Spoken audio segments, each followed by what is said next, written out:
Pues la ELA a mi vida llega cuando pues nací.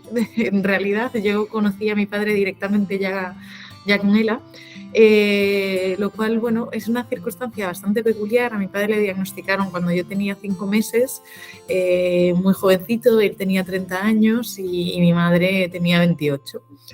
Entonces, bueno, yo he crecido toda mi vida con mi padre con la enfermedad, lo cual me ha hecho verlo desde un punto, desde un enfoque de bastante normalidad frente a la enfermedad. Y siempre me han tratado de transmitir, pues eso, que no había limitaciones y que todo lo que quisiera hacer pues era posible. Y él me lo mostraba así también. Entonces, yo pues no tengo un recuerdo de un diagnóstico de ELA, o no tengo un recuerdo de, pues eso, había momentos difíciles, había momentos en los que evidentemente no era fácil las circunstancias que vivíamos, y que pues había bajón de energía en casa o circunstancias más complicadas, pero yo he vivido eso, una enfermedad en la que pues teníamos a una persona que verdaderamente quería luchar, seguir viviendo, y era el mensaje que me transmitía cada día. Qué bonito, la verdad. O sea, dentro de lo horrible que es la enfermedad, qué bonito que te haya transmitido tantas cosas, la verdad. Yo tenía 20, 21 cuando se lo diagnosticaron a mi padre. O sea, hace 4 años que falleció. No, tenía menos. Tenía 18 cuando se lo diagnosticaron. Una etapa, además, en tu vida importante. Sí, y además que yo llevo muy mal los cambios. Entonces se lo diagnosticaron justamente cuando empezaron los exámenes de la universidad y suspendí absolutamente todo. Además de por la noticia, porque ya de por sí a mí los cambios... Es más, el primer año no probé nada, de nada. ¿Por qué no? Porque no tenía la cabeza para ello, la verdad. Y a mi padre se le diagnosticaron, pues supongo que como todo el mundo, un poco extraño, en el sentido de... Él fue al médico porque llevaba un mes y pico, creo que eran 90 días, llevaba ya con antibióticos, porque no tenía una infección que no sabía de qué... Bueno, creían que tenía una infección y no sabían qué le pasaba, y cada vez estaba más débil y demás.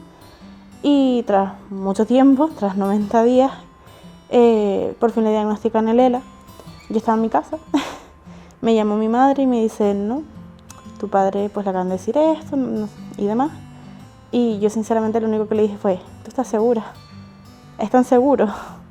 Porque yo sí conocía la enfermedad. Mi madre no tenía ni idea. Se lo dijeron, me dice, ¿y eso qué es? Y yo, ¿tú estás segura de qué es eso? Porque yo sí ya la había estudiado incluso.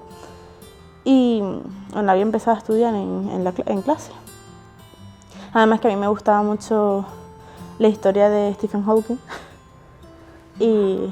Entonces conocías, pues además, un ejemplo con una vida larga y bueno, pero sabías lo que suponía la enfermedad y sabías lo que conllevaba.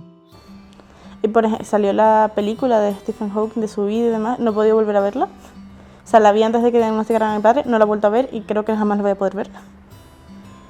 Pero es que...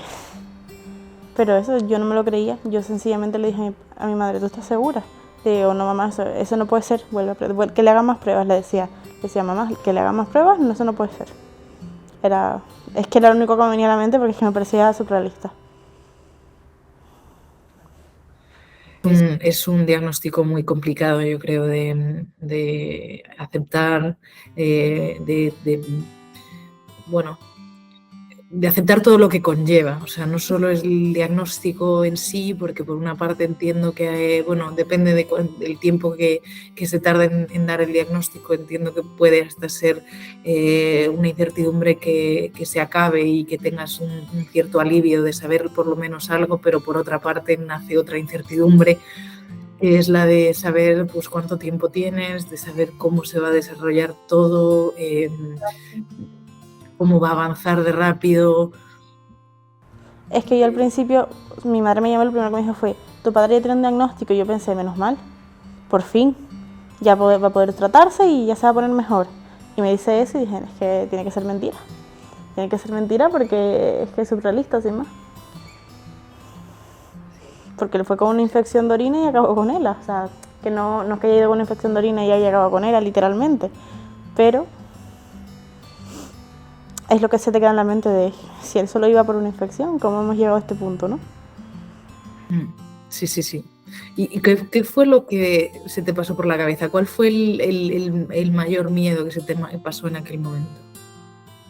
¿Dices cuando nada más decírmelo? Sí. Sinceramente nada, porque yo creía férreamente que estaban equivocados. Estaban equivocados.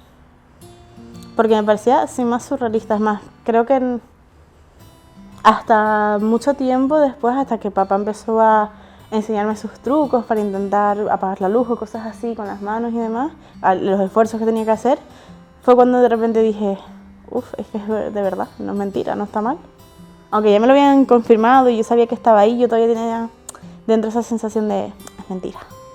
Yo es que creo que, o sea, no soy consciente de cuando tuve conciencia de que en casa había una enfermedad tan grave. Creo que el día a día yo iba creciendo y ellos se iban adaptando a mi etapa de crecimiento también. Me iban transmitiendo. Evidentemente no había ningún tipo de ocultar información ni había ningún, o sea, ellos eran plenamente transparentes conmigo, o sea, lo que pasa que, bueno, si se iban al médico, pues a mí, yo me quedaba con los abuelos, entonces tampoco sentía como que yo he tenido la suerte de que toda la familia se ha volcado con la enfermedad y creo que ha sido uno de los mayores regalos que uno le podíamos dar a mi padre, ese acompañamiento, y dos, la familia nos podía dar a nosotros como núcleo principal, ¿no? Y claro, yo me quedaba con mis abuelos o me quedaba con mis tíos y es eso, yo desde pequeña, o sea, no tengo recuerdos de esos primeros años que había mayor dificultad. Sí tengo un recuerdo de cuando a mi padre le tienen que hacer la traqueotomía, que fue un momento en el que sí se pasa más tiempo en el hospital y sí hay un momento de incertidumbre en el que yo no entiendo por qué no lo puedo ver, qué está pasando, y ahí sí es más complejo. Sí que hay un momento en el que cuando vuelve a casa yo digo, ¿y esto qué es? Porque al tener pues eso, las máquinas y demás, yo digo, bueno, esto te lo van a quitar, ¿verdad? Y es algo que me han contado después, que yo lo que decía, pero me lo contaron con una normalidad de, bueno, sí, esto es por un tiempo. Claro, ¿cómo se le cuentas a una? Yo en aquel momento tenía 12 años cuando le hicieron la traqueotomía. ¿Cómo le cuentas a un niño que eso ya no se va? Que esa máquina que pita y ese ruido que hace va a estar ahí pues el tiempo que su padre se mantenga con vida, ¿no? Entonces sí que recuerdo ese momento un poco con más, pues diría reticencia o con más extrañeza o con más duda de no entender, quizá. Pero en sí, la enfermedad, no tengo un recuerdo de negación, no tengo un recuerdo de darme cuenta de la dureza. Ha sido todo tan paulatino, nos hemos ido adaptando cada momento a las circunstancias de tal manera y se me ha ido transmitiendo de esa manera que yo no tengo ni recuerdos ya te digo, negativos ni recuerdos de yo encontrarme en negación de las circunstancias. Creo que es también el proceso de vivirlo de manera alargada en el tiempo, de lo cual es una gran suerte. Yo soy plenamente consciente de la suerte que he tenido de poder disfrutarlo tanto tiempo. Pero en sí, pues eso, los miedos que yo podía tener en mi día a día, pues eso de que se acabase. Pero tampoco era algo, yo creo que él tampoco lo transmitía. Él sabía y era plenamente consciente de que esto se podía acabar en cualquier momento, pero a mí no me lo transmitía, y mi madre tampoco. Conseguían hacer vivir el día a día. O sea, yo me llegué a ir a Estados Unidos a estudiar un año porque mi padre insistió en que tenía que irme, y cuando hubo el miedo por parte de, pues eso, de mi madre o de gente de la familia, ¿y qué pasa si te pasa algo durante este tiempo? Y él decía, pues ya volverá, si pasa algo volverá a casa. Entonces no fue un factor que modificase las decisiones de mi padre. O sea, mi padre sabía que si algo quería que yo hiciera o que algo quería que hiciésemos en casa, se iba a hacer con las circunstancias que tuviéramos en ese momento. Si era con una traqueotomía, iba a ser con la traqueotomía. Sí que hubo un momento en ese periodo de adaptación, pre-traqueotomía, post-traqueotomía, en el que pensábamos que nuestra vida se iba a parar completamente. Sí, claro, un cambio muy grande. Claro. Piensas que te cambia todo porque que ya no vas a poder salir más, que tienes que tener mucho más cuidado por las distintas infecciones. Exacto. Y nosotros vivimos todo lo contrario. Vivimos una vida incluso más activa que la que teníamos antes de la traqueotomía, porque ya no había riesgo de atragantamiento, ya no había riesgo de quedarse sin aire, ya no había riesgo, había menos riesgos de los que estábamos tomando cuando se encuentran las circunstancias de tener que hacer la traqueotomía, porque claro, mi padre también llegó a una circunstancia en la que fue muy al límite de sus capacidades, tanto pulmonares como físicas, antes de hacer esa traqueotomía. Se encontraba ya eso muy débil, y la traqueo nos devolvió. Le dio un poquito de vida, ¿no? Le dio un chute de vida. Devolvió fuerza y nos devolvió tiempo. Yo gracias a Dios no tuve a mi padre con traqueotomía, así que tampoco, o sea, justamente cuando mi padre falleció fue al hospital con la intención de que le pusieran una, porque ya pues no le daban más los pulmones, pero sí que él ya no podía tragar, incluso se tuvo que hacer radio para poder disminuirse el tamaño de las amígdalas para que pudiera tragar mejor y demás, pero le sentaba muy mal. Y al final terminó con nutrición parenteral. Y a nosotros nos tuvieron que educar, literalmente. Tuvimos que ir al hospital a hacer cursos para poder conectarle la máquina, para saber cómo ponerla, para saber cómo abrir las bolsas, para poder darle de comer a mi padre sin más. Y para él fue un cambio muy brusco. Eso te iba a decir, yo creo que si nos ponemos en la piel de ellos, si tú tuvieras que dejar de comer como lo haces o de respirar como lo haces, ¿cuál sería nuestra reacción? ¿No? Entonces, claro, yo cuando lo pienso y la manera en que tienen, porque eso, después de conocer a muchos afectados, la manera que tienen de sobrepasar esa decisión, sobrepasar esas circunstancias, yo ya te digo, o sea, sé que tuvieron que ser momentos muy difíciles, pero a mí no se me transmitieron así, y todo lo contrario. Y a mí tampoco, la verdad. O sea, yo tuve la suerte de que mi padre era como optimismo puro para absolutamente... Es más, mi padre nunca dijo algo negativo, él solo decía que él estaba contento de estar aquí, que él estaba contento de estar con nosotras. El único momento, pero literalmente el único momento en que dijo algo, entre comillas, negativo, fue precisamente el día que se murió. Y esto es una historia aparte, ¿no? Pero justamente yo creo que mi padre está así porque falleció mi abuelo una semana antes y era como su padre para él. Y yo creo que mi padre sencillamente pues bajó los brazos. O sea, sencillamente no, es una decisión complicada, pero no pudo más. También una circunstancia similar, a mi padre se le murió su hermano, mi tío, justo también, fue unos años antes, no fue pero sí que fue un momento en el que notamos la recaída en él. Y de ahí yo creo que la importancia de la cabeza y de cómo son ellos de positivos y de que el entorno los acompañe en ese positivismo frente a las circunstancias que les toca vivir. Creo que sí tiene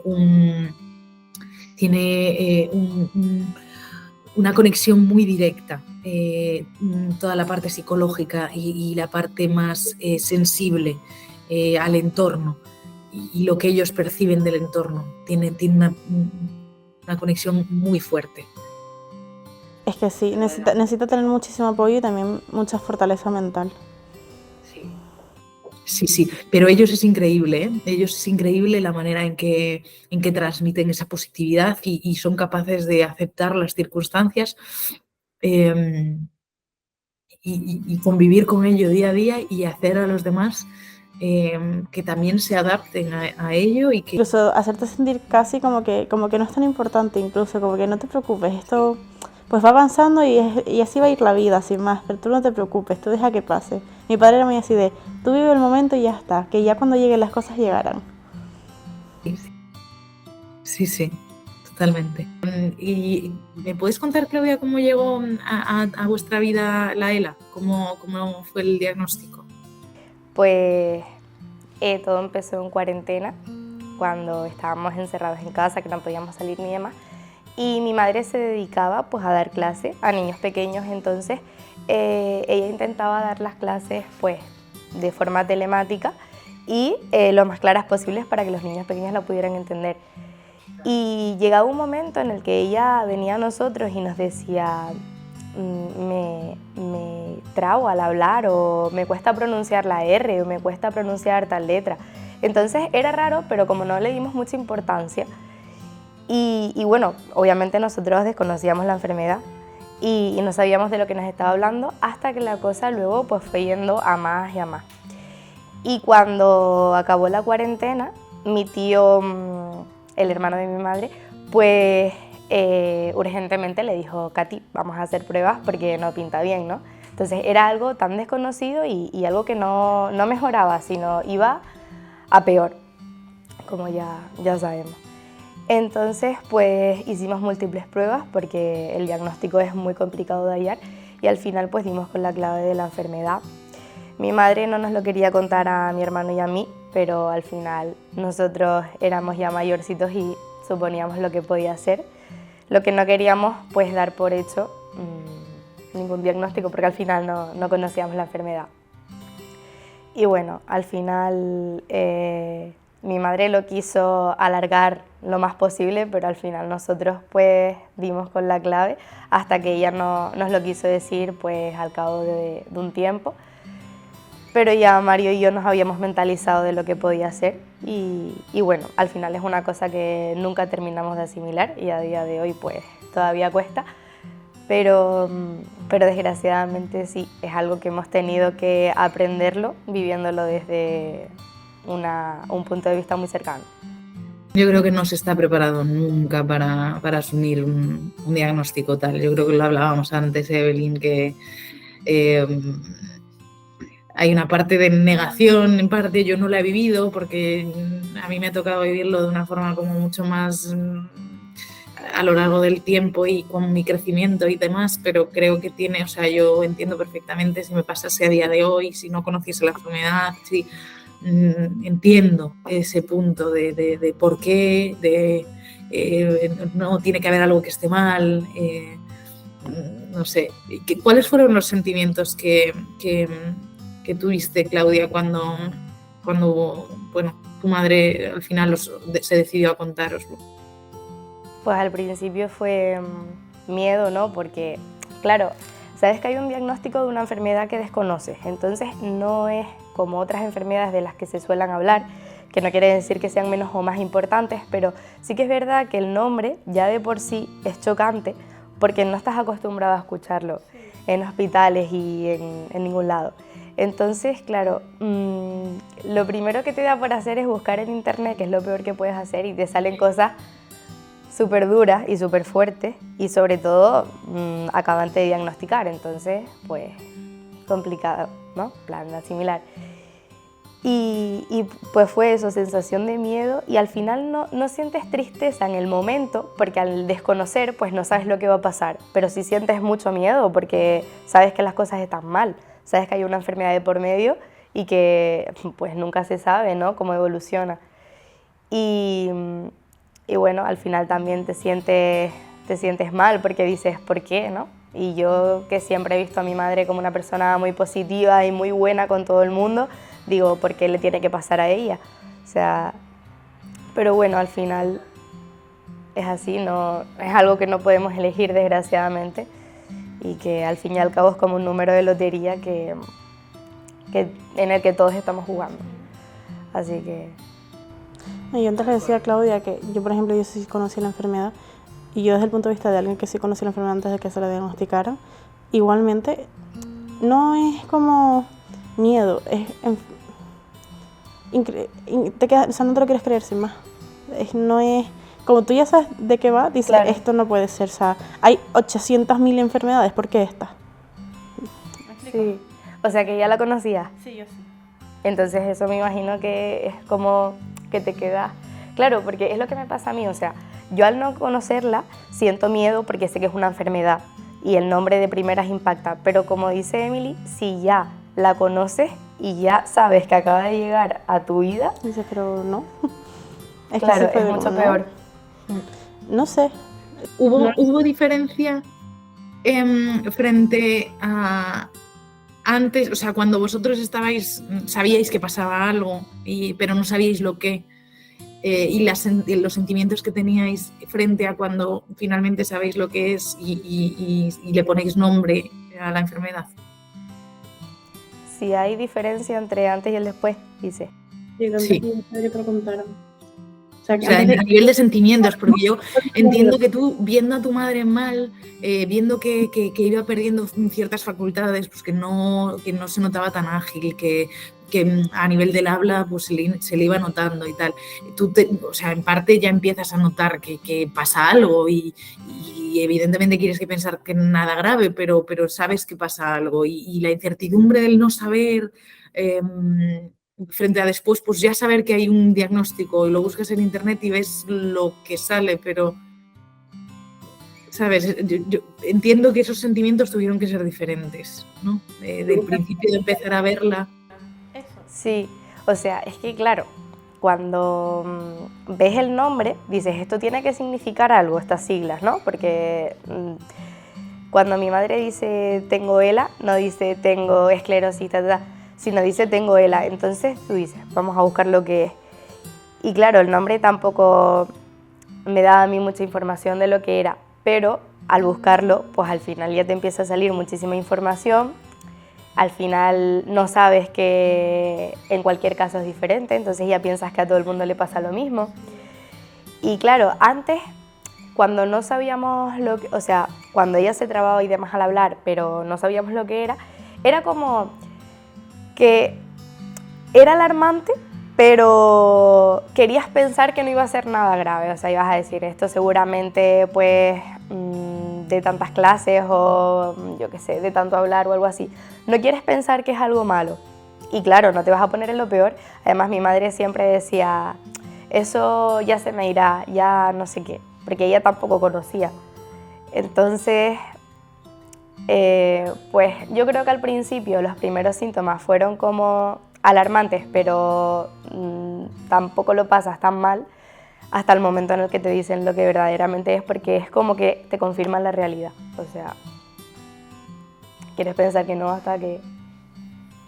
Yo, por ejemplo, o sea, yo sí sabía lo que era, pero mi madre y mi hermana no lo sabían, y mi padre tampoco. Bueno, mi padre creo que lo había escuchado alguna vez, pero poco más. Yo sí ya lo había estudiado. Y yo no sé cómo decirte cómo lo habrá vivido mi madre cuando se lo dijeron o cuando lo vivió mi hermana. Pero yo creo que desde mi punto de vista era más... Yo intentaba ir más a lo racional y mi madre y mi hermana era como todo muy atacante, ¿no? Sí. Es que no sé cómo explicar, quería expresarte algo y no sé cómo expresártelo ahora. Pero, claro, entonces me imagino que tú lo habrás vivido diferente a ella.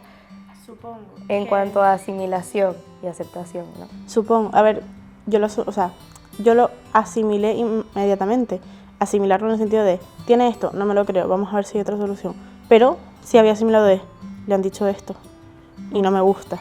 Mi madre y mi hermana eran más como, le han dicho esto, ¿de verdad es esto? Yo decía, ¿es esto? No quiero. Entonces ya, supongo que sí, que era... Sí, era un punto de vista distinto. Y también, siempre me ha gustado, o sea, me gustaría haber escuchado a mi padre, los pensamientos de mi padre en cuanto se lo dijeron. tal vez un poco extraño, ¿no? Lo que acabo de decir, ¿no? Pero me hubiera gustado saber qué pensó realmente él en cuanto se lo dijeron, porque mi padre de verdad solo decía, esto pues es lo que hay y hay que buscar la forma de sobrellevarlo, hay que vivir, hay que irme de viaje a no sé dónde, quiero hacer no sé qué. Era todo así como muy, vamos a vivir todo el tiempo que podamos en familia. Pero me gustaría haber en algún momento escuchado a mi padre qué realmente pensaba, cosa que mi madre creo que sí que hizo en su momento. O sea, mi padre sí le expresaba esas cosas a mi madre, pero a mi hermana y a mí no. Entonces... Pero a lo mejor porque fueran pensamientos malos que él no quería que ustedes... No, porque mi padre siempre fue la calma en la tormenta en absolutamente todos los sentidos. Entonces, para él, el contarle a sus hijas el que le está pasando cualquier tipo de emoción o frustración, no le gustaba. No, tampoco le gustaba que lo supiera mi madre, pero es imposible que mi madre no lo supiera, tipo... Claro. Con alguien tenía que gritar. La verdad es que a mí no recuerdo que él... o sea, evidentemente ha habido días difíciles, pero no recuerdo que él mandase un mensaje negativo. Sí que se notaba, evidentemente, pero yo supongo que si te pones en las circunstancias de recibir un diagnóstico como ese, o sea, como ese, ¿qué harías tú? O sea, es que yo creo que, vamos, o sea, no sería, lo que decíamos antes de la positividad y demás, yo no sé hasta qué punto sería capaz de encontrar esa positividad y ese punto que nos transmitían de vamos a vivir cada día, de vamos a disfrutar cada día, o sea, me parece, vamos, encomiable la manera al menos que él tenía de transmitir que había que disfrutar y que había que vivir, ¿no?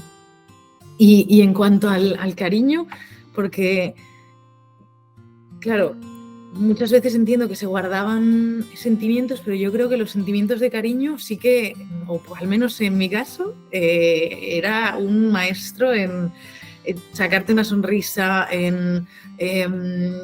bueno, no podía dar abrazos, pero los daba, vamos, o sea, espectaculares. ¿Cómo sentíais esa parte vosotras? Porque, claro, yo también desde, como crecí con ello, la manera en que yo aproximaba a mi padre pues para darle un beso, o sea, nunca he tenido ni rechazo, o sea, yo lo he visto así siempre, entonces el cariño que le he tenido ha sido como siempre en aumento, pero siempre he sentido el mismo, ¿no? O sea, nunca he tenido... Entonces, no sé si a vosotras hubo algún momento en el que tuvisteis algún tipo de rechazo más por esa enfermedad y de decir, jo, no reconozco, o todo lo contrario, el cariño fue más, o... A ver, a diferencia de ti, Clau, yo por lo menos, no sé si Emily también, pero yo sí que estuve pues muchos años de mi vida con mi madre bien, o sea, realmente solo fueron 3 años y medio los que conllevó la enfermedad, entonces yo tengo muchos recuerdos buenos de mi madre, pero sí que es verdad que cuando la enfermedad llega, todo empieza a cambiar, incluso la manera de transmitir ese cariño, porque al final empiezas a fijarte en detalles que antes no te fijabas, por ejemplo, la mirada o la sonrisa, o sea, al final son muestras de cariño que ella intentaba expresar dentro de sus condiciones, porque tampoco podía pedirle que me diera un abrazo, pero al final valoras. Llega un punto en que tú realmente quieres que te den un abrazo incluso, o tú sientes que tu padre, en nuestro caso nuestros padres, que tu padre quiere darte un abrazo y que no puede, y es como que choca, ¿no? Es como, porque yo qué sé, yo por ejemplo me iba en la tarde casi siempre, mi padre estaba viendo el deportes en la tele y yo me sentaba al lado de él y me ponía la cabeza en las piernas, y llegó un punto en que fui a hacerlo y aguantó un poco y me dijo, cariño, me duele, ¿puedes quitarte? Y fue como, ¿por qué? O sea, fue frustrante. Pero yo qué sé, sí que siguen transmitiendo el mismo cariño como ellos bien pueden, pero lo siguen transmitiendo con palabras, con otro tipo de acciones, con, yo qué sé, con cualquier cosa en realidad. Yo, mi padre, por ejemplo, una de las cosas que más echo de menos y que era una manera muy, o sea, que ahora me doy cuenta que era una manera también de expresar cariño, era mandándome mensajes. Él utilizaba el ordenador con los ojos y entonces me mandaba pues que si la planificación del fin de semana de la ciudad, pues que si hay tal concierto y hay tal espectáculo y hay este monólogo y después esta carrera popular y no sé qué, y me mandaba un montón de cosas y después pues vídeos encontraba, mensajes de gente, canciones, cosas así. Entonces era una manera también de expresar el cariño que pues al no poder hablar, al no poder moverse, el sentir, oye, estoy aquí, oye, estoy contigo, oye, te acompaño. Y una de las cosas que yo creo, o por lo menos a mí me pasaba, que entonces eres tú el que va más pues a darle una caricia, a cogerle la mano, a llevárselas su mano a tu cara, a propiciar esos momentos que a lo mejor, claro, vosotras habéis vivido etapas con ellos sanos. Yo no las he vivido. Entonces, claro, yo siempre he salido de mí. Si yo quería darle un abrazo a mi padre, siempre ha tenido que salir de mí. Entonces, claro, eso sí que ahora hablando con vosotras me doy cuenta de que para mí era totalmente normal pues a lo mejor no era tan normal, ¿no? Pero que la manera en que él lo hacía y que él lo hacía, o sea, me lo hacía sentir, era como muy cercano, como de mucha normalidad. Hemos pasado momentos increíbles y tenemos incluso fotos increíbles también, pues de momentos en cama juntos, charlando, de echando la lengua, de riéndonos, de abrazándonos. Entonces yo en ese sentido sí que he experimentado una relación con mi padre y con la enfermedad muy normal y muy, pues eso, de que la persona me transmitía muchísimo cariño y muchísimo amor, aún sin poder y sin poder moverse también.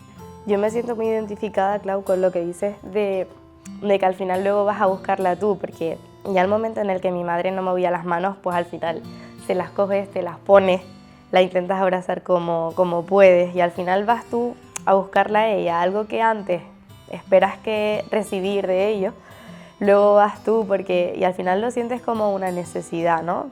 Llegar a casa y ver que va a estar ahí tu madre. Sí, llegar a casa y darle un abrazo. Sí, y que al final después ves que la forma de dar cariño se valora de muchas maneras, no simplemente dar un abrazo, sino un mensaje, porque yo, siempre recordaré a mi madre como una persona que luchó para que mi hermano y yo la viéramos lo mejor posible, porque la enfermedad físicamente las deja con una apariencia totalmente distinta a la inicial, y ellos luchan, y yo creo que sus padres también, por lo que me están contando, yo creo que ellos luchan para que nosotras los veamos lo mejor posible y para darnos felicidad al final. Sí, normalidad, exacto. Yo creo que ese es el mayor acto de amor que una persona te puede dar. Creo que el hecho de tratar de que, o sea, de darse cuenta que la gente que le rodea está bien si lo ve bien, y tratar en esas circunstancias que tienen que ser durísimas internamente, psicológicamente, de decir, vale, pues entonces yo voy a hacer y trabajar lo máximo posible en estar bien, precisamente para que la gente que está a mi alrededor me vea bien y esté bien ella, ¿no? Creo que es algo... ¿Y de qué otras cosas? Porque, claro, esto es como muy tangible, porque al final pues todos recibimos cariño de nuestros padres, todos... Pero ¿qué otras cosas os disteis cuenta pues con el diagnóstico de ELA que cambiaron? No sé qué decirte, la verdad. Tipo, cambia eso, la convivencia en casa cambia las necesidades de la casa, cambia las prioridades de los gastos económicos, cambia las prioridades de salir o no salir, hacer o no hacer. Empieza todo a girar en torno a la comodidad de tu padre. O sea, yo digo tu padre porque en este caso para todos es un padre, ¿no? Son un familiar, uno de nuestros padres, cónchale. Es que es eso, empieza todo a girar en torno a él, que no es que sea algo malo, sino que todo se enfoca finalmente a que si vamos a un sitio, por ejemplo, nos vamos de vacaciones, pues antes te ibas a cualquier sitio que te gustara. No, tiene que ser un sitio donde podamos aparcar cerca el coche, donde podamos tener un ascensor para que puedas subir o bajar, porque no vamos a subirlo y dejarlo encerrado ya que nos vamos de vacaciones y cosas así. Que son pequeñas cosas. De todas las barreras, por decirlo de alguna manera, que hay, de que no hay muchos sitios que no están preparados, que llegas a un sitio que te dicen que está preparado y no lo está. Nosotros hemos llegado a tener que subir a mi padre a volandas con la silla, pero 10 escalones, cuando te habían dicho que había una rampa, ¿sabes? Lo de, pues eso, reorganizar. Eso de coger un piso en el primer piso por si acaso realmente no es como tú quieres, como te han dicho. Los baños es algo que también, según en qué circunstancias, es muy necesario, bueno, y para pues eso, todo el aseo y todas las es primordial y no todos los sitios que dicen que están adaptados están adaptados. No sé, o sea, creo que en ese sentido sí que te da una perspectiva de esas pequeñas cosas que tú las das por hecho, que no te das cuenta y de repente, se te abre... En tu propia casa, que para ti tu casa es la cosa más cómoda del mundo y de repente hay una silla de ruedas en casa y la casa es súper pequeña, hay 800 obstáculos que no puedes salvar, tienes que construir una rampa de madera para entrar al baño, o sea... Sí.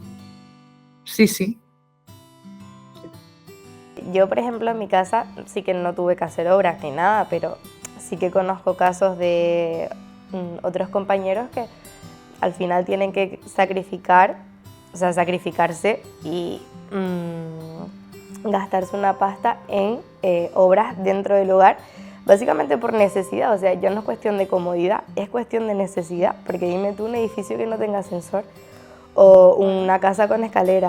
O sea, al final, o sea, ya deja de ser cuestión de que sea cómodo o no, o de que sea bonito, no, es que es una cuestión de que cómo subo una casa de escaleras con una silla de ruedas, o sea. Y lo que dice Emily, que tu casa no es que deje de ser tu zona de confort, pero lo ves como con una tremenda silla, porque a medida que avanza la enfermedad, cada vez pues las necesidades son más y las sillas es mucho mayor. Y quieras o no, lo que antes era un salón enorme es un salón pequeño, o sea que... O que, por ejemplo, mi padre tuvimos la suerte de poder usar una cama médica y estaba, yo qué sé, el cuarto de mi madre parecía enorme y de repente estaba la cama matrimonial pegada a una esquina, la otra ahí puesta que cabía el espacio para que entrara mi padre y la silla, adiós, gracias, y tú decías, la casa es enana, no podemos vivir aquí. Sí. Y es que es eso, es como, Dios mío, ¿qué ha pasado? En términos de aprendizaje personal, pues eso, yo también voy analizando, es otra cosa, yo voy analizando los sitios que están preparados, eso, pues con rampas, con escaleras, tal, eso es defecto ya, un defecto que tengo que ya, pero después a nivel, pues es, perdón. ¿No te pasaba que tú veías las rampas en las aceras que decían, está muy bien, está bien, y cuando tú tenías que llevar por fin una silla de ruedas y ibas a pasar paso de peatones decías, tengo que parar el tráfico para poder levantar la silla para poder subir para la rampa? Sí. Pero en casi cualquiera. Sí que pasa, sí que es cierto. Y verdaderamente eres consciente de cuántas cosas habría que cambiar y habría que readaptar. Pero yo pensaba más en la conciencia que tienes pues del tiempo o del momento presente.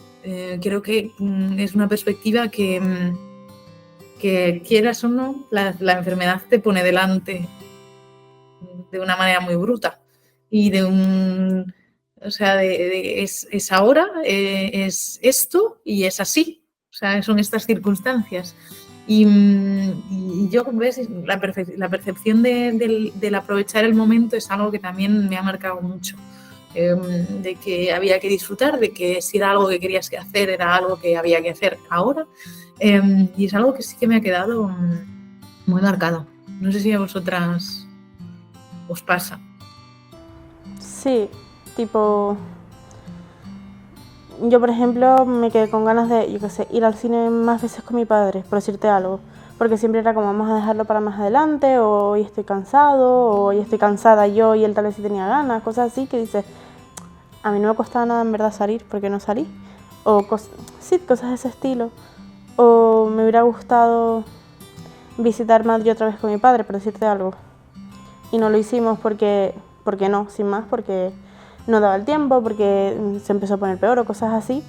Que dices, es que debería, antes de que hubiera pasado esto, debería haber hecho más cosas, debería haber disfrutado más con mi padre. Y yo, por ejemplo, me cogí un año sabático de la universidad y lo pasé el año entero con mi padre. Y lo agradezco mucho.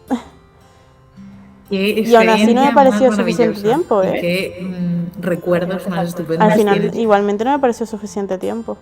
Uh-huh. ¿Tú, Clau? Es que yo creo que es una de las enfermedades donde el tiempo cuenta muchísimo. Y donde tú crees todavía queda, al final, cuando vas a mirar, ya mi madre ha dejado de caminar, de hablar y de moverse. O sea, es que a día de hoy todavía no entiendo cómo en 3 años todo pudo evolucionar de esa forma.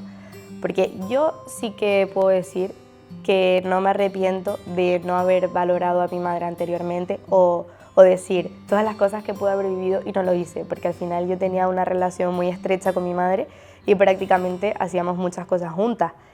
Y aunque bueno, su profesión al final, al principio solo daba clases por la mañana, luego se metía en cursos de matemáticas y demás y al final estaba todo el día por fuera, pero al final ella era feliz porque hacía lo que le gusta. Pero yo disfrutaba de los momentos con mi madre, no recuerdo de decir, jope, es que mi madre trabaja mucho, o jope, es que mi madre no nos dedica tiempo, no, porque yo sé que al final la vida de mi madre giraba mucho en torno a su profesión y a su familia, y a mi hermano y a mí nos dedicó muchísimo tiempo, entonces no vivo con eso de decir, jope, es que no pasé tiempo con ella, pero sí que es verdad que ahora...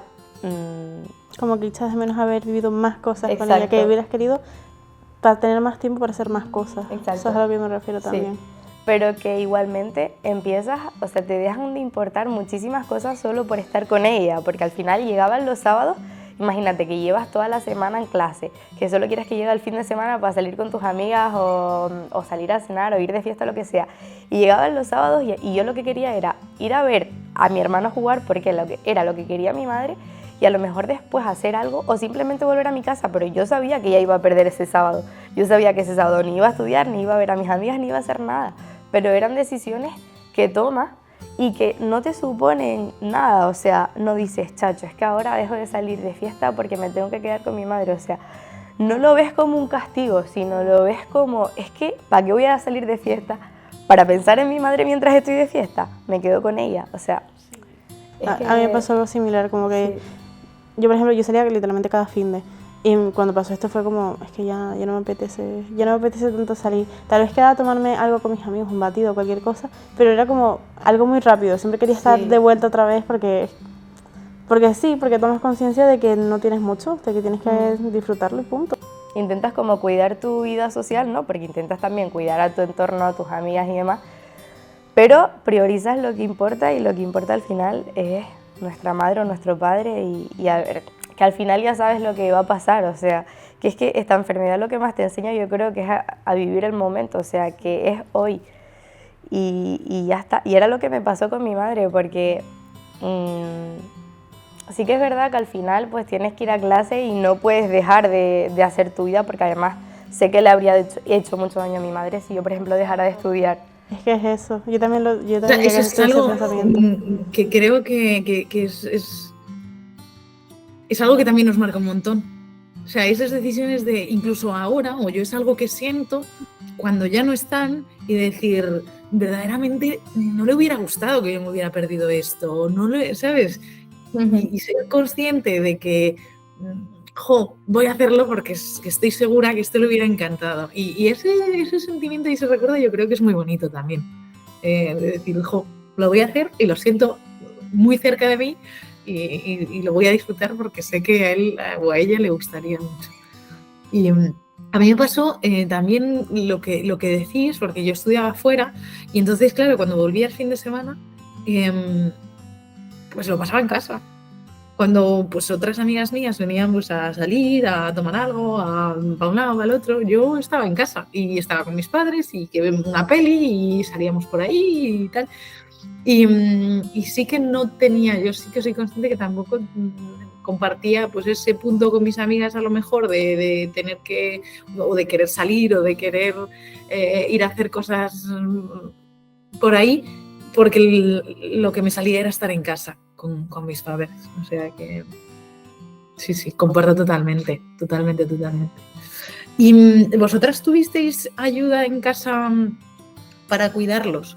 ¿O el cuidado era más por parte de la familia y así? Yo solo tuve al final de la enfermedad, porque lo cuidamos mi madre y yo, sin más. Y al final cuando ya... Y además la tuvimos no porque...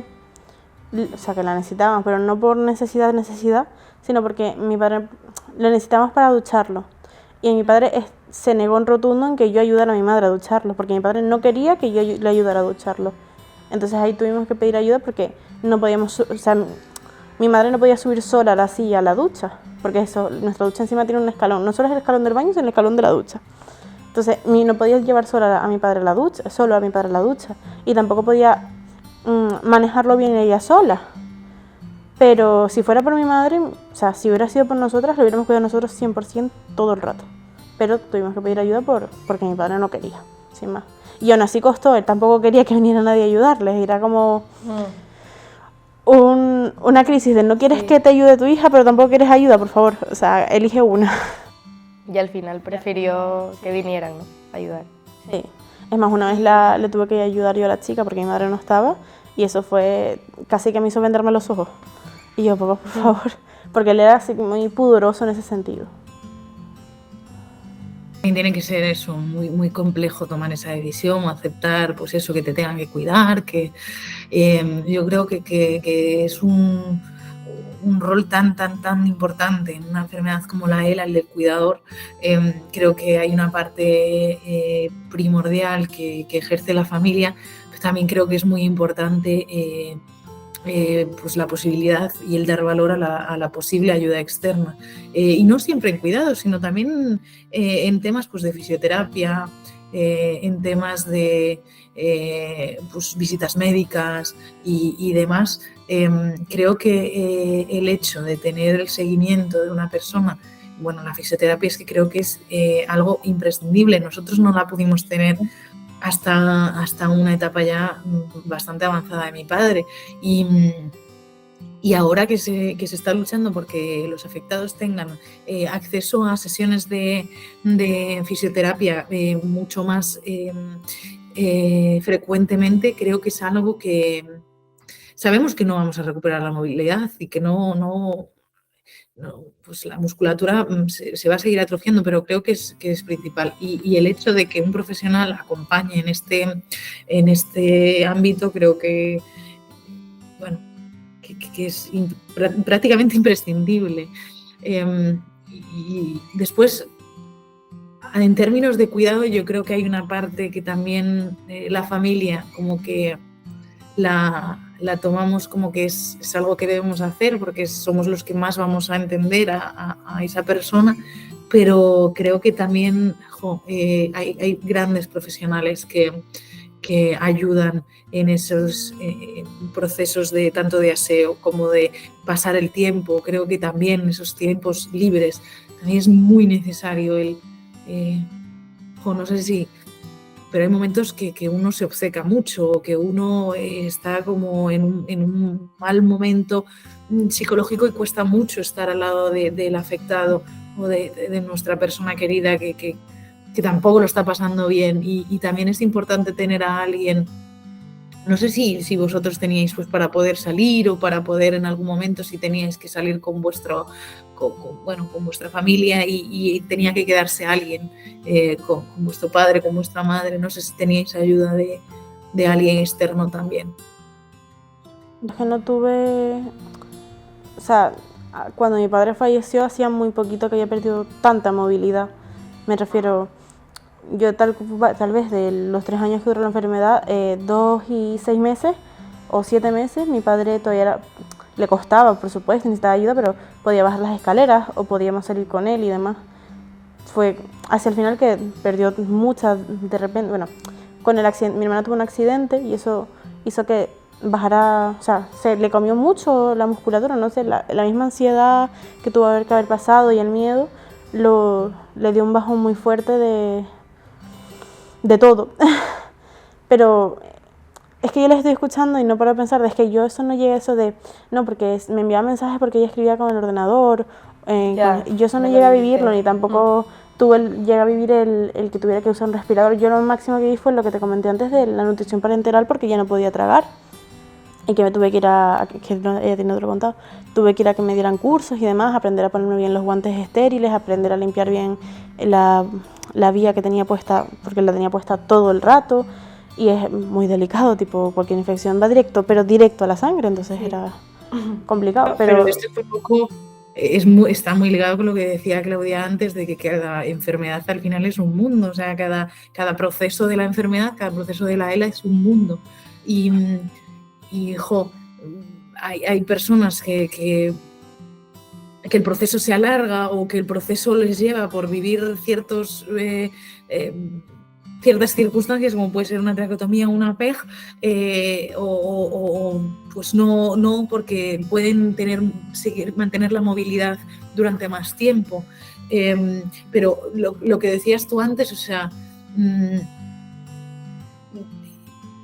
ese punto de ayuda no lo habéis tenido que vivir, pero también lo habéis ejercido mucho vosotras, ¿sabes? O sea, yo creo que también el papel de la familia es muy importante en ese sentido.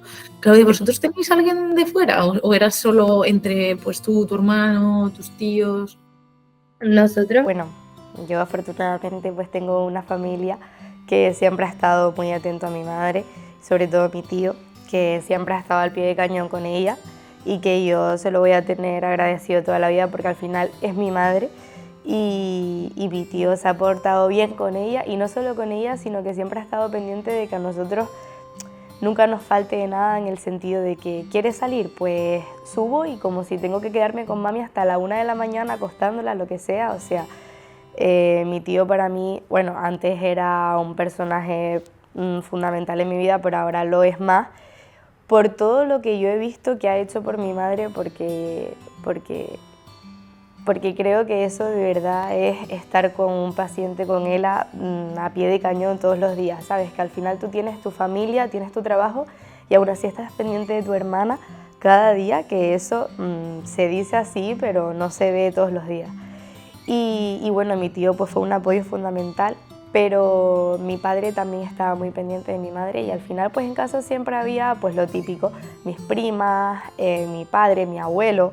Mi abuelo venía mucho a mi casa y nosotros al principio no teníamos a nadie, pero sí que es verdad que tenemos a una amiga de la familia que ella antes cuidaba a otra mujer que tenía Parkinson y ella cuando se enteró del diagnóstico de mi madre enseguida quiso ayudar. Lo que pasa es que al principio como que mi madre todavía no había perdido movilidad ni nada, entonces no era necesario, pero cuando fue haciendo falta, ella dejó de trabajar donde estaba para venir a trabajar a casa. Y además fue un puntazo porque mi madre era de las personas que para encontrar a alguien que viniera a cuidarla, eso era súper complicado porque ella no es de las personas que dice, venga, pues tú misma. No, sino tenía que ser alguien que mientras esté en casa, sí, le alegrara la estancia. O sea, al final ella iba a estar sentada en una silla y lo que quieres es que venga alguien a alegrarte el día. O sea. Y Mita, que es la que venía a cuidarla, es una persona muy alegre, muy optimista, muy muy divertida, y eso a mi madre al final le daba muchísima alegría y, ¿sabes?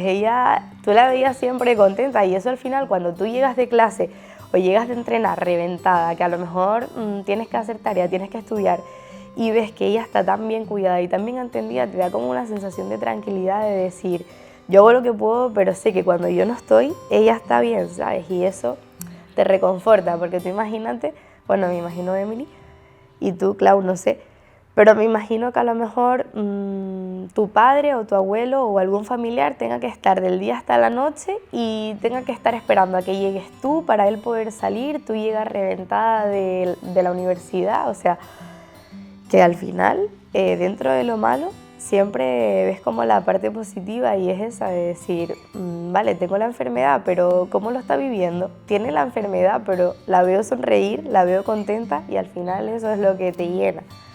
Totalmente de acuerdo, totalmente de acuerdo. Yo creo que es esa sensación, o sea, tú por una parte quieres dar toda la ayuda posible, cuidarla todo lo que puedas, pero hay momentos en los que tú necesitas salir, y el saber que cuando tú te vas a quedarse con alguien que va a estar a gusto es maravilloso. Nosotros tampoco llegamos nunca a tener nadie externo, nos turnábamos entre la familia. Como vuestra familia, nosotros también hemos tenido la suerte de tener pues, a mis abuelos, a mis tíos siempre muy cerquita y muy pendientes. Y entonces los que éramos cuidadores principales, por decirlo de alguna manera, pues eran mi madre, mi abuelo paterno y yo, pero claro, yo estaba estudiando, entonces al final eran ellos dos, y mi abuelo fue uno de los que más tiempo pasaba con mi padre. Y claro, el ver a una persona que pues a lo mejor se supone hasta que tendría que ser el rol inverso, ¿sabes? Que el hijo cuidase al padre y ver al padre cuidar al hijo, y mi padre pues eso, le mandaba pues que había que limpiar el coche allí, que se iban los dos a limpiar el coche, que había que limpiar el polvo o pasar la aspiradora, y allí que iba mi abuelo, y era como una extensión de mi padre, y después llegabas a casa y ver lo que él se sentía realizado también, porque había mandado a alguien, porque él no lo podía hacer, pero que entre los dos habían conseguido pues hacer lo que querían hacer, ¿sabes? Y después, pues cuando, pues por lo que fuera, mi abuelo no podía y yo tenía, y mi madre trabajaba de noche en la farmacia, y pues a lo mejor me tenía que quedar yo, y a lo mejor pues pasábamos la noche juntos y los cuidados pues me tocaban a mí. Yo recuerdo una vez, fue muy gracioso, que tuvimos que ir a la ducha y de repente se nos saltó la PEG.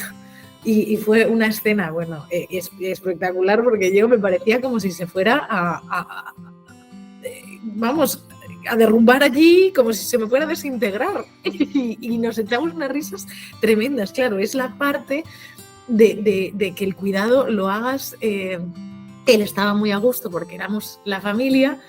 Y nosotros pues al final estábamos sintiéndonos muy realizados porque estábamos ayudando a la persona que queríamos a que estuviera bien, ¿no?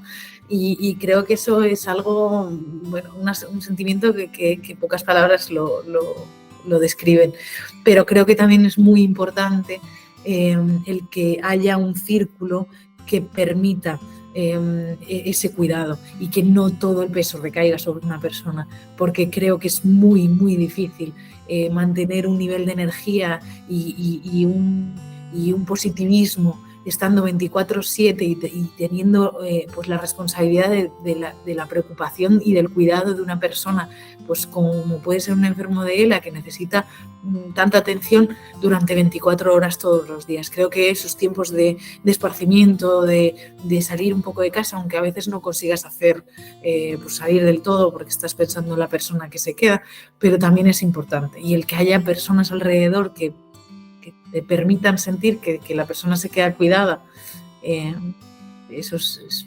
Sí, como que no sientes que dejas abandonada a la persona, que la dejas en buenas manos. Sí, totalmente.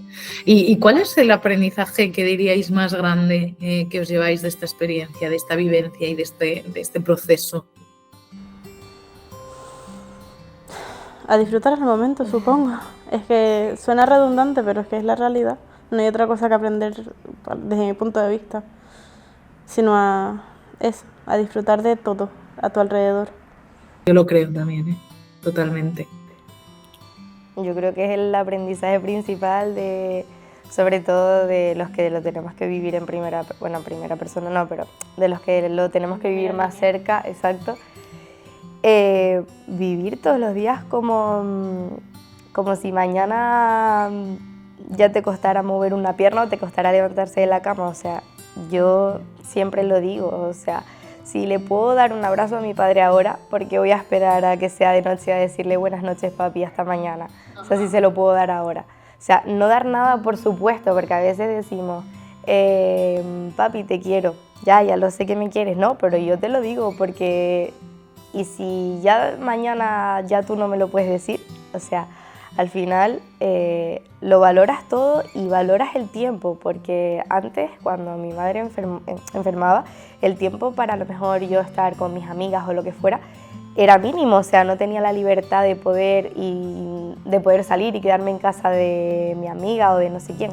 No podía, o sea, el tiempo estaba muy condicionado, entonces ahora cuando estoy con mi familia o con mis amigos o con quien sea, pues lo disfruto porque he aprendido a valorar la calidad o sea, la oportunidad de regalar el tiempo, o sea, de regalar tiempo, de compartir presente, momentos, sí. ¿sabes? De vivir todos los días, o sea, que es eso fundamentalmente.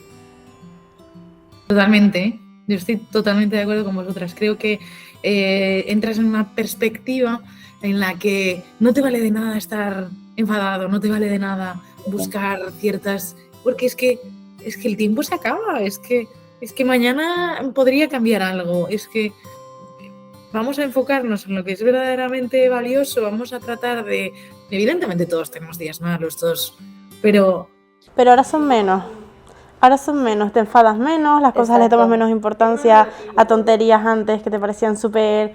que se caía el mundo y ahora dices, menos tontería. Sí, me pasa mucho eso porque sobre todo a esta edad, bueno, no sé si a ustedes les pasa, pero a mi edad, pues cualquier cosa es un problema. Pues que me pongo, pues que no se me cayó esto, pues ay, ¿cómo hago esto? ¿Cómo hago lo otro? Eso de verdad eso es un problema. Un problema es estar en una silla y no poder levantarte. Un problema es no poder comer con un cuchillo y con un tenedor y tener que comer por una sonda, que ni siquiera estás saboreando la comida. O sea, un problema es estar inmovilizada, eso es un problema. Que no era un problema, sino que era una solución y dábamos gracias. O sea, que hasta lo que tú estando sano puedes ver como un problema, el día que te toca vivirlo como esto es lo que nos toca, no es un problema, sino que... Sí. ¿Sabes? O sea, que es todo como relativo. Que la preocupación, el sentimiento de preocupación pasa a ser secundario. Exacto. Dejas de preocuparte por todo en realidad. Dices, bueno, si tienes solución, pues porque te preocupas. Y si no tienes solución, pues porque te preocupas. O sea... Sí, total. Y respecto a lo que habéis encontrado en Teidela, ¿qué es lo que podéis decir de Teidela, de lo que os ha aportado la asociación? Bueno. Esa pregunta es muy buena para ti. Sí.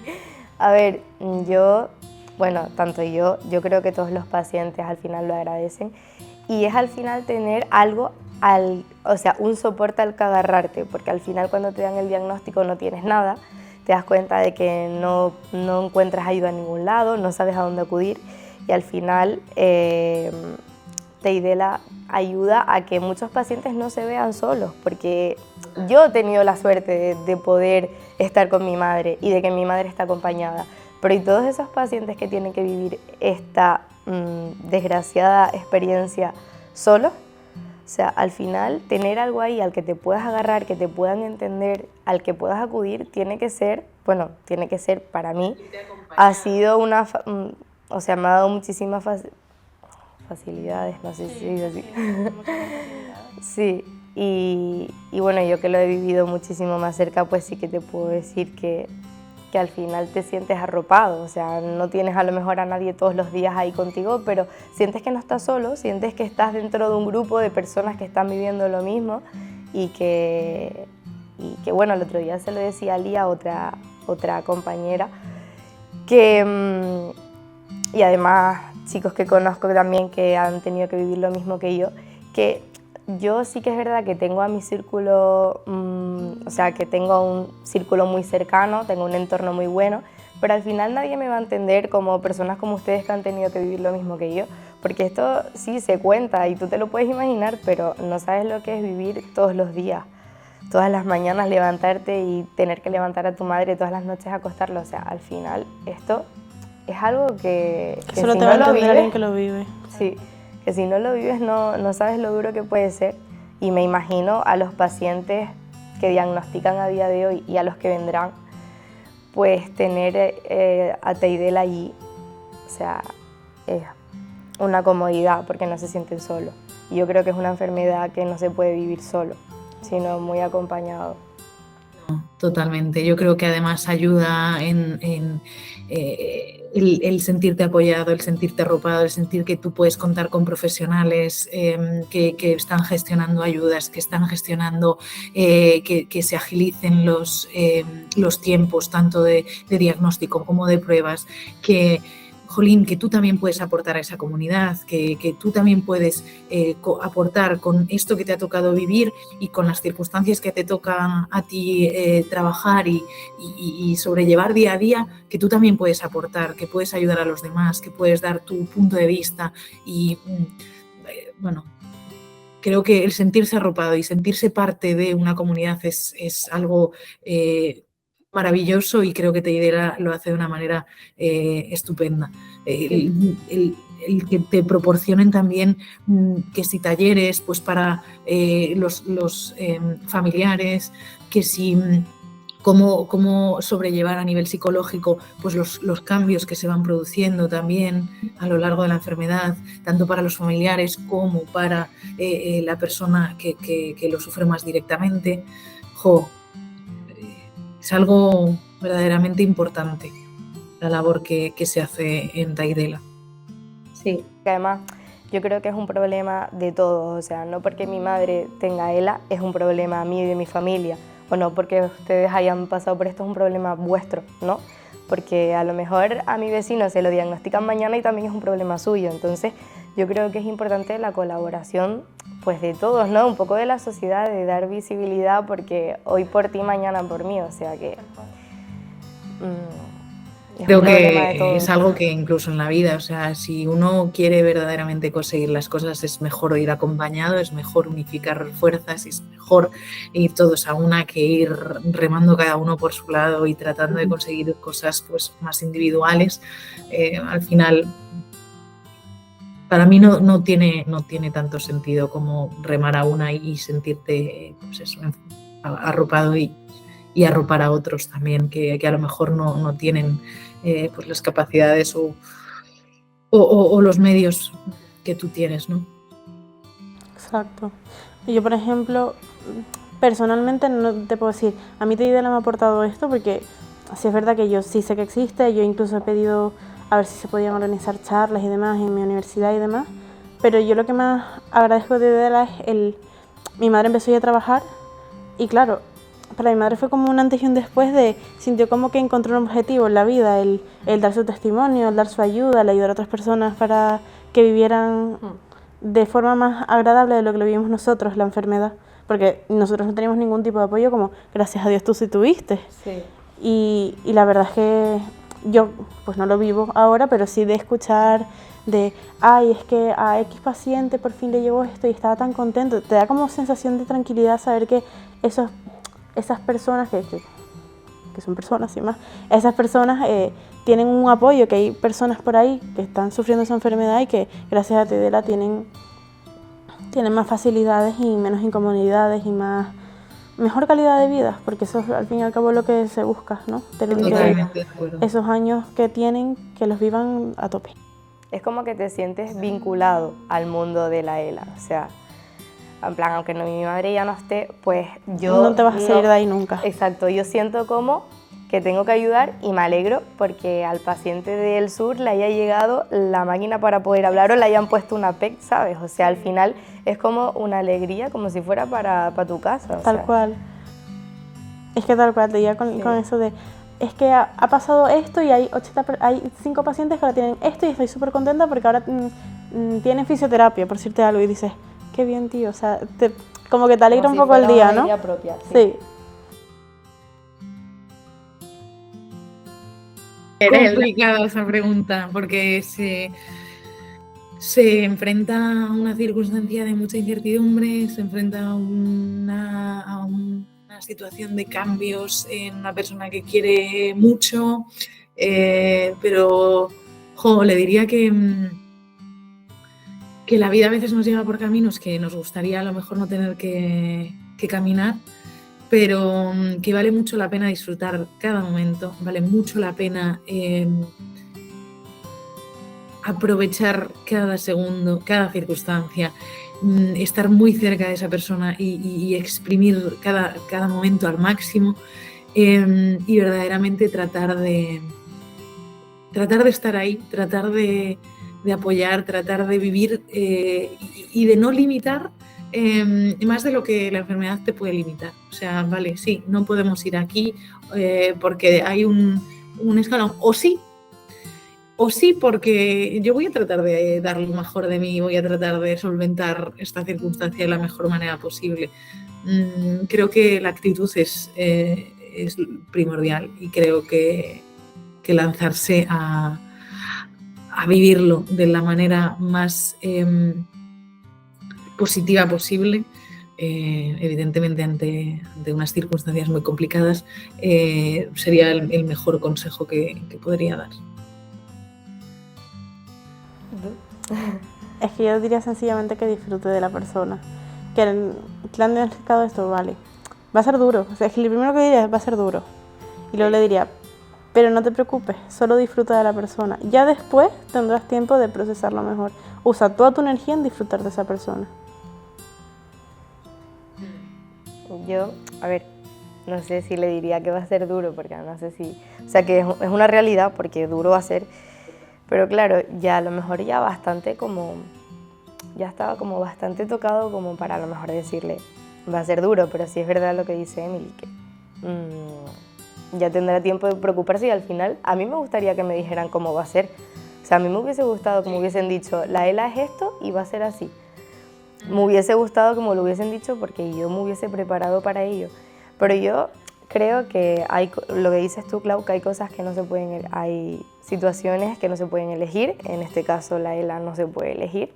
Lo que sí podemos elegir es la actitud con la que deseamos afrontarlo y si la actitud es positiva, pues todo va mejor, porque al final, pues yo creo que mi madre se fijaba mucho en cómo mi hermano y yo llevábamos las cosas y para ella ver que nosotros tenemos una actitud positiva frente a la situación, a eso a ella le pone feliz. Es que al final es lo que tú dices, es buscar la felicidad en el paciente, porque ya bastante cosas malas vienen como para que encima tú digas, chacho, y ahora, ¿sabes? Tienes que hacerlo lo más llevadero posible todo, que se sienta feliz y que disfrute y que tú disfrutes de él y ya. Es que es eso, es disfrutar de esa persona y que esa persona disfrute de ti. Totalmente, totalmente. Sí, porque ellos van a encontrar la forma de, lo que decíamos antes, van a buscar la manera de hacernos felices a nosotros, sea como sea, o sea, hasta con un mensaje, porque tú no decías que no tenías lo de la pantalla. Mi padre me enviaba audio por las mañanas cuando llegaba a clase, siempre tenía un audio de tener un buen día en clase, cariño, princesa, que es lo que te llama princesa. Y era como súper reconfortante porque tú lo escuchas incluso así como un poco aguadillo ya, pero tú decías, es que haces el esfuerzo para que tú llegues y te escuches el mensaje. Sí.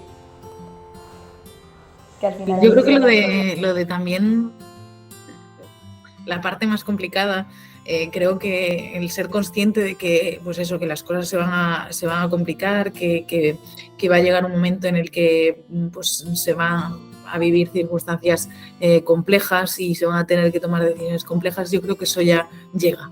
O sea, creo que